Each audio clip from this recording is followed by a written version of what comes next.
The massive Starship Celestial probe hung silently above Earth's atmosphere, its sleek metallic surface reflecting the soft blue of the planet below. Commander Yoon Kim adjusted her observation panel, her fingers moving with practiced precision across holographic displays. To her, this was just another routine planetary survey, another unremarkable world in the vast cosmic catalog.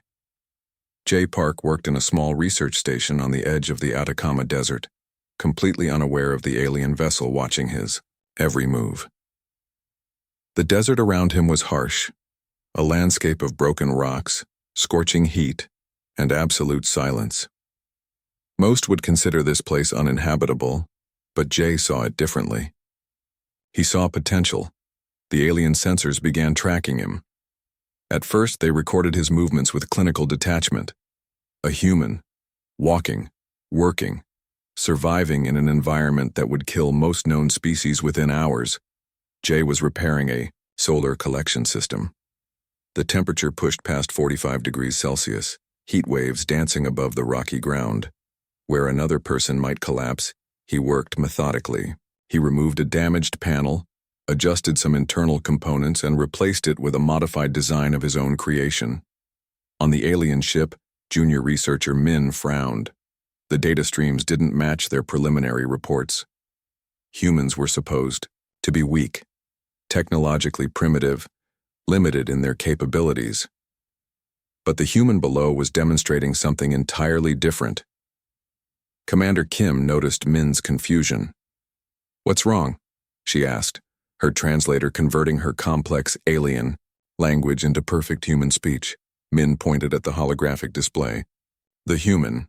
He's working in conditions that should be fatal. Our initial report suggested humans couldn't survive extended exposure to such extreme environments." The ship's biological analysis systems began a more intense scan. They mapped Jay's body, his sweat response, his cardiovascular adaptations, his remarkable ability to regulate body temperature. Where other species would shut down, this human adapted. Jay pulled out a small water collection device. It was a simple thing, a modified solar still that extracted moisture from the seemingly dry ground. To him, it was just another day's work. To the aliens, it was a revelation of unexpected technological innovation. The communication team on the alien ship began translating global human communications. They expected primitive exchanges. Instead, they found complex networks of scientific research, technological discussions, and problem-solving dialogues that suggested a species far more advanced than their initial assessment. "We might have underestimated them," Min muttered, watching Jay complete his repairs and prepare additional equipment. Commander Kim said nothing, but her previous dismissive attitude was starting to crack. The human below wasn't just surviving, he was thriving. As the sun began to set, casting long shadows across the desert, Jay packed his equipment. He checked his water reserves, performed a final system check on his solar equipment, and prepared to return to the research base. Each movement was calculated, efficient, born of years of working in one of Earth's most challenging environments. The alien ship's sensors continued tracking. They recorded everything: his walking pattern, his equipment management, his ability to navigate terrain that would challenge most of their own species. Min began compiling a new report. The initial classification of primitive species was looking less and less accurate. Humans were showing capabilities that defied their existing xenobiological understanding. Commander Kim watched the human disappear into the distance, a small figure against the vast desert landscape. Something told her this was just the beginning of understanding this remarkable species. On Earth, Jay Park would never know he had just been observed by an alien research team. He was simply doing his job, solving problems, surviving in a world that most would consider impossible. The celestial probe remained in orbit, its sensors humming with newfound curiosity, its database slowly rewriting everything it thought it knew about human capabilities. The alien research team gathered around their holographic display, confusion etched across their unusual facial features.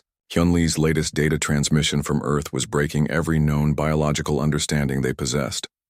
On Earth, Hyun worked in a remote Arctic research station. Outside, Temperatures dropped to minus 50 degrees Celsius.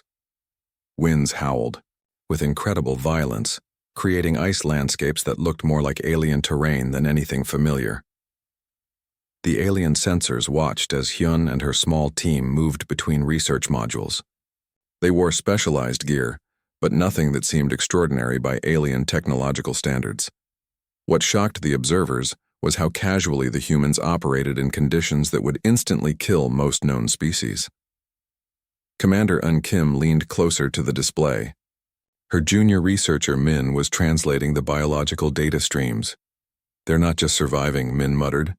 "They're functioning, performing complex scientific research in an environment that should be completely hostile." The human team was studying ice formation, collecting samples, running complex experiments. Their bodies showed remarkable adaptations. Blood circulation patterns, metabolic responses, and thermal regulation that defied conventional biological limits. In another part of the world, another human team worked in a volcanic region. Temperatures here reached extreme levels. Over 70 degrees Celsius, sulfuric gases filled the air. Rocks glowed with intense heat. Yet humans walked, worked, collected research data. The alien researchers began to realize something fundamental was different about this species. Jay Park, the engineer from the Atacama Desert, appeared in another transmission. He was now working in a deep ocean research station. Pressure at this depth would crush most biological entities. Humans moved in specialized suits, conducting marine research with incredible precision. Min started comparing human adaptations: Arctic survival, volcanic, environment resistance, deep ocean exploration, radioactive zone research. Each environment seemed to present a challenge that humans not only survived, but actively studied and understood. "They don't just adapt," Min said to Commander Kim. "They transform environments." The alien ship's computers began running complex simulations. What would happen if other galactic species were placed in similar conditions? The results were consistently the same: total biological failure. Humans showed something unprecedented: complete environmental adaptability. Hyun's Arctic team demonstrated extraordinary problem-solving. When equipment failed, they didn't wait for replacement. They modified, rebuilt, created solutions using minimal resources. A broken heating element became a redesigned thermal system. Limited communication equipment was rebuilt into more powerful units. The aliens watched humans treat extreme environments not as challenges, but as opportunities for research and innovation. In the radioactive zones of abandoned industrial sites, another human team worked. Radiation levels that would kill most species within minutes became a research environment. Humans used protective gear, developed cleaning technologies, and studied ecological recovery. Commander Kim's initial report of primitive species now seemed laughably incorrect. These humans were showing capabilities that challenged everything. The Galactic Confederation understood about biological adaptation. The most shocking discovery came from their psychological data. Humans didn't just survive physically. They maintained complex cognitive functions under stress. Where other species would experience total mental shutdown, humans demonstrated remarkable psychological resilience. Min compiled a new research report. "Humans are not just a species," the report read. "They are a complex biological system that transforms environmental challenges into research opportunities." As the alien ship continued its observation, the humans on Earth remained unaware. Hyun continued her Arctic research. Jay worked on his solar systems. Teams in volcanic regions, deep oceans, and radioactive zones continued their work. They weren't trying to prove anything. They were simply being human, adaptable, innovative, relentlessly curious. The Galactic Confederation was about to learn that Earth was not just another planet. It was a training ground for the most adaptable species they had ever encountered. The alien research team watched in stunned silence as Sung Wong demonstrated something they had never seen before. In a small workshop filled with seemingly random technological components, he was transforming broken equipment into completely new systems. Min, the junior alien researcher, couldn't believe her sensors. A damaged communication device that would have been discarded by most species was being carefully dismantled, its components reorganized into a more powerful communication system. Sung worked with incredible speed and precision. His hands moved quickly, connecting circuits that shouldn't logically work together. Where alien technology required complex manufacturing processes, this human was creating solutions with simple tools and remarkable creativity. In another research facility, Min Choi was doing something equally extraordinary. She was developing a prototype environmental adaptation suit using materials that seemed completely unsuitable. Recycled industrial plastics, modified carbon fiber, and local manufacturing techniques were creating something revolutionary. The alien ship's technological analysis systems began running complex simulations. Each human innovation challenged their understanding of technological development. Humans didn't wait for perfect solutions. They created them from whatever was available. Commander Yoon Kim watched the transmissions with growing fascination. These humans were not just using technology, they were reimagining it constantly. A broken satellite communication system became a local internet network. Damaged medical equipment was rebuilt into more advanced diagnostic tools.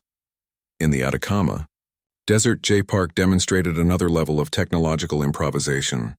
With limited resources, he developed a solar collection system that was 30% more efficient than existing global technologies. He wasn't working in a high-tech laboratory. He was working in a small research station with minimal equipment. The alien. Researchers realized humans had a unique approach to technology. Where other species would require massive industrial complexes to create innovations, humans could develop breakthrough technologies in simple workshops. Min's data analysis revealed something shocking. Human technological development wasn't linear. It was explosive, unpredictable, driven by an incredible capacity for creative problem-solving. They didn't just improve existing technologies. They reimagined entire technological paradigms. A team of human engineers demonstrated how they could develop communication systems using minimal resources. Where alien species would require complex satellite networks, these humans created local communication systems using modified radio equipment and innovative signal processing. In medical research facilities, human scientists were developing adaptation technologies that challenged biological understanding, prosthetic systems that integrated more completely with human biology, medical diagnostic tools that could predict health issues with unprecedented accuracy. The alien ship's computers struggled to categorize human technological approaches. Traditional alien research followed strict, predictable patterns. Human research was dynamic, constantly shifting, driven by an incredible sense of curiosity and adaptability. Sung Wong's workshop became a symbol of human technological innovation. Broken equipment was not waste. It was an opportunity. Each discarded component represented a potential solution to a problem not yet identified. Commander Kim began to understand something fundamental about humans. Their technological development wasn't just about creating new devices. It was about constant reimagination of what was possible. Min compiled a new research report. Humans do not see technological limitations, the report read. They see technological opportunities. The alien ship continued its observation. Humans remained unaware of the alien fascination. Sung continued modifying equipment. Min Choi developed her environmental adaptation suit. Jay worked on his solar technologies. They weren't trying to impress anyone. They were simply being human, innovative, adaptable, constantly pushing technological boundaries. The Galactic Confederation was learning that human technology was not just advanced. It was a completely different approach to understanding technological potential. The Galactic Confederation designed the ultimate challenge, a massive environmental simulation chamber constructed to prove human technological and biological limitations. Commander Yoon Kim watched with cold confidence, certain this would expose human weaknesses. The test environment was brutal. Extreme. Temperature variations, limited oxygen, unexpected radiation bursts, and complex survival obstacles. Most species would collapse within minutes. The alien researchers prepared their analysis systems, expecting total human failure. Jay Park led the human team. He looked calm, almost relaxed as they entered the simulation chamber. Unlike other species that would show fear, these humans seemed curious. The first challenge hit hard. Sudden temperature dropped to -60 degrees Celsius. Alien sensors expected immediate human shutdown. Instead, the team activated specialized thermal protection systems. They didn't just survive, they continued working. Radiation levels increased. Where most biological entities would experience cellular collapse, the human team adjusted their protective gear. Sung Wang was already modifying communication equipment to work under these extreme conditions. Min Choi analyzed environmental data in real time. Her team developed solution strategies faster than the simulation could introduce new challenges. The aliens watching couldn't believe their sensors. Oxygen levels dropped critically. The alien researchers expected panic. Humans simply activated emergency breathing systems they had designed. Each team member maintained perfect cognitive function, continuing their research and problem-solving. Commander Kim leaned closer to the observation screen. Something was happening that contradicted every alien scientific understanding. These humans weren't just surviving. They were adapting, innovating, transforming the hostile environment. Unexpected geological shifts created physical obstacles. Where other species would retreat, the human team began immediate structural modifications. They weren't just overcoming challenges, they were turning them into research opportunities. Communication systems failed. Most teams would lose coordination.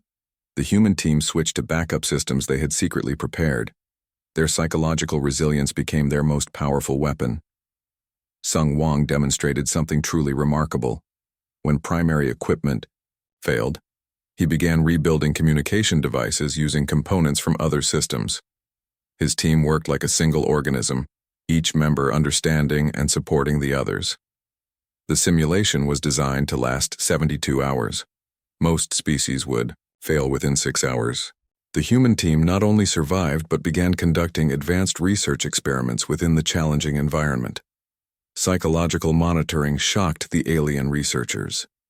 Where other species would experience mental breakdown, humans maintained clear thinking. They even showed signs of increased creativity under extreme stress. Jay Park's leadership became a study in human adaptation. He didn't give traditional commands. He facilitated solutions, allowed team members to innovate, created an environment of collective problem-solving. As hours passed, the alien researchers became increasingly uncomfortable. Their carefully designed test was no longer proving human weakness. It was demonstrating human extraordinary capabilities. The final challenge combined multiple extreme conditions: reduced oxygen, extreme temperatures, complex physical obstacles, and communication disruptions. The aliens expected total human failure. Instead, the human team not only survived but improved their environment. They developed new protective technologies, created more efficient communication systems, and continued their research objectives. When the simulation ended, the human team emerged looking almost disappointed. They had expected more challenging conditions. For them, this was just another day of work. Commander Yoon Kim stood silent. Her previous dismissive attitudes about humans had completely collapsed. The data was clear. Humans were not just another species. They were a force of nature. Min, the junior researcher, looked at the commander. "We were wrong," she said simply. The entire understanding of human capabilities had just been rewritten.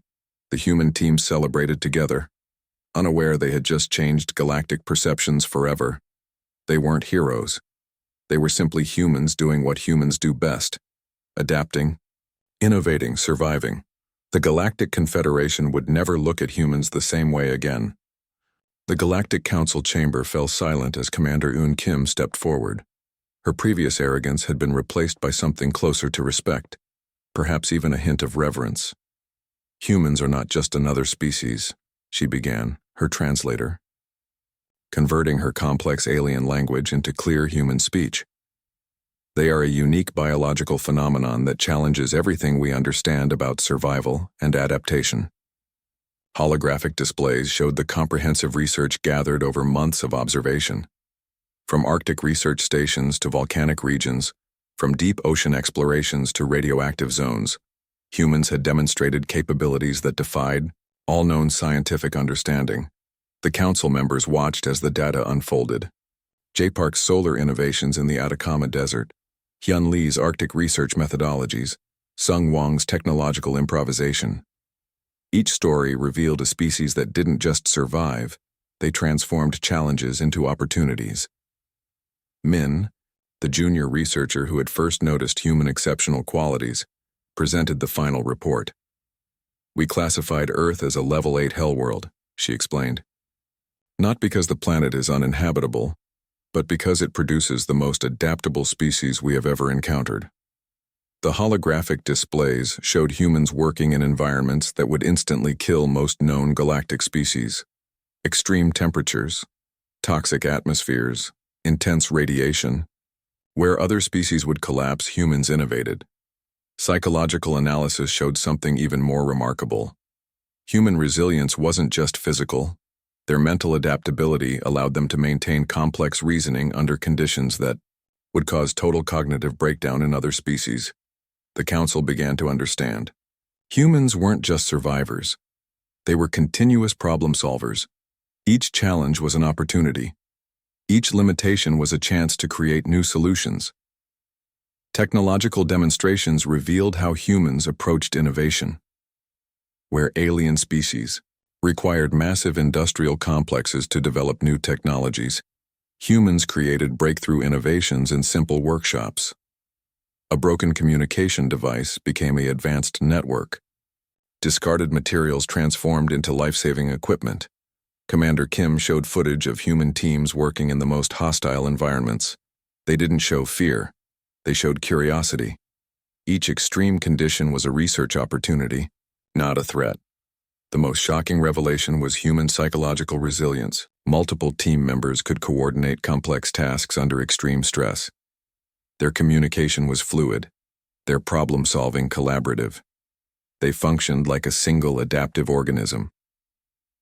"We initially classified humans as a primitive species," Commander Kim said. "We were catastrophically wrong." The council members watched as humans continued their work across Earth. They weren't trying to prove anything. They were simply being human, innovative, adaptable, relentlessly curious. Min's final recommendation was clear. Humans should not just be observed. They should be studied, welcomed, understood. "They are not just another species to be catalogued," Min explained. "They are a new model of biological and technological adaptation." The Galactic Council began discussing humanity's potential integration, not as a conquered or lesser species, but as a unique biological phenomenon that could potentially revolutionize galactic understanding of survival and innovation. J. Park, Hyun Lee, Sung Wang. They would never know how their daily work had changed galactic perceptions. They were simply doing their jobs, solving problems, pushing human potential. As the council deliberations continued, one thing became absolutely clear. Humans were not just survivors. They were transformative. A species that didn't just adapt to challenges, but reimagined what was possible. Earth was no longer just another planet. It was a training ground for the most remarkable species the galaxy had ever encountered. The universe was about to meet humanity, not as a weak species, but as a force of nature.